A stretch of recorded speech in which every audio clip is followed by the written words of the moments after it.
Je m'en voudrais de ne pas vous parler de l'arbre de Noël du village, parce qu'on ne voit que lui, donc il faut nous imaginer un matin, moi et un inconnu un peu plus jeune que moi, 55 ans, qui me dit qu'il habite en Slovaquie, figurez-vous, et qui vient passer les fêtes ici à cause de sa femme, de sa belle famille, et nous regardons côte à côte, dans la fumée de notre haleine au soleil, ce grand sapin de 8 mètres qu'on est en train de dresser sur un trépied avec une grue jaune, et je lui dis: quelle drôle d'idée d'habiter en Slovaquie. Et là, il m'explique qu'il travaille pour un office des forêts dans les montagnes Tatras, en fait un truc écologiste financé internationalement, et il est frappé par une chose, c'est que dans ces fêtes de Noël, les villages français n'ont rien à voir avec ceux du centre de l'Europe.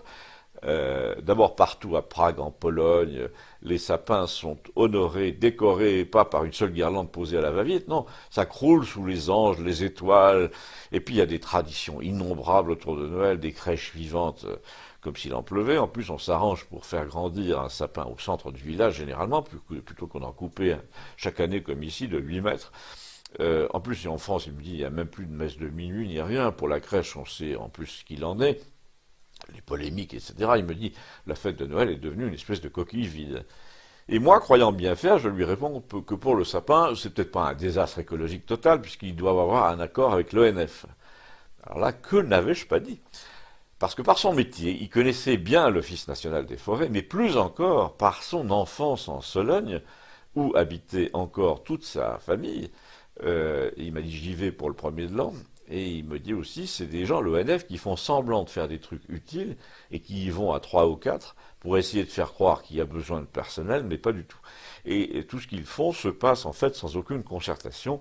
Ils creusent des fossés énormes, par exemple, autour d'un bois pour assainir les sols, comme ils disent. En fait, ils n'assainissent pas du tout les sols, ils font mourir toute la forêt qui est privée d'eau.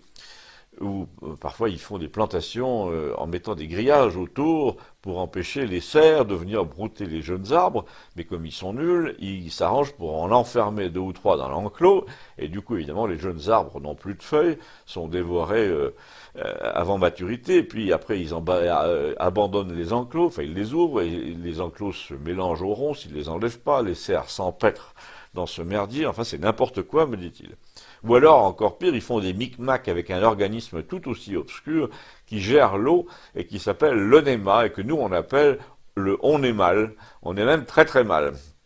Cet organisme fait semblant de faire des trucs utiles pour justifier le salaire de ses employés, comme d'habitude, et lorsqu'ils font quelque chose, ils le font pratiquement que des conneries, dans une opacité budgétaire totale, avec des comptes bidons, des sous-traitants fantômes. Alors moi qui travaille avec l'équivalent dans les Tatras slovaques, me dit-il, ça n'a rien à voir, vous pouvez me croire. Là-bas c'est une mentalité allemande, quand quelqu'un fait semblant de bosser, il est repéré tout de suite. Mais en fait, l'idée même de faire semblant de travailler ne viendrait jamais à l'esprit d'un Slovaque. Et là, je lui ai désigné sur le quai une voiture blanche qui portait l'autocollant ONF et il m'a dit en riant, pour moi c'est comme un chat noir, hein. C'est l'annonce d'une mauvaise journée.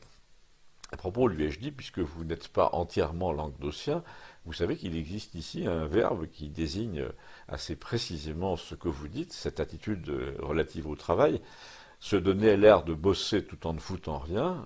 Ah oui, et oui, il y a un mot pour ça, lui dis-je, c'est saner. C'est un S-A-N-E-R, c'est un verbe, un art très particulier. Vous n'avez qu'à observer ce que vous voyez là. Et là, en effet, c'était vraiment une scène à la Pagnol. C'est tombé pile. Un type est sorti du bâtiment juste à ce moment-là. Il s'est dirigé vers la fameuse voiture de l'ONF. Apparemment, elle était à lui. Et quand il a vu que nous le regardions, il a froncé les sourcils comme quelqu'un qui est extrêmement préoccupé par l'ampleur de sa tâche. Il a fait semblant de vérifier un truc à l'arrière du véhicule. Il a regardé ensuite son téléphone portable. Il a appelé quelqu'un en nous regardant, nous, comme s'il parlait de nous. En tout cas, pour se faire voir de nous. Et j'ai fait observer à mon interlocuteur qu'on était là, typiquement, en présence d'un individu en train de saner. Il faut venir en Sologne, m'a-t-il répondu. La seule différence, c'est que chez nous, ils portent des bottes en caoutchouc. Allez, a-t-il conclu, joyeux Noël. La mairie n'organise rien cette année? Non, j'ai dit hier, elle a juste organisé une sortie d'admonestation chez un type qui avait mis dans son propre sapin une longue guirlande blanche, enfin sur la façade, une longue guirlande blanche et clignotante qui disait Macron dégage. Et l'autre a dit, encore un terroriste. Allez, joyeux Noël. Abonnez-vous, vous restez abonnés. Merci.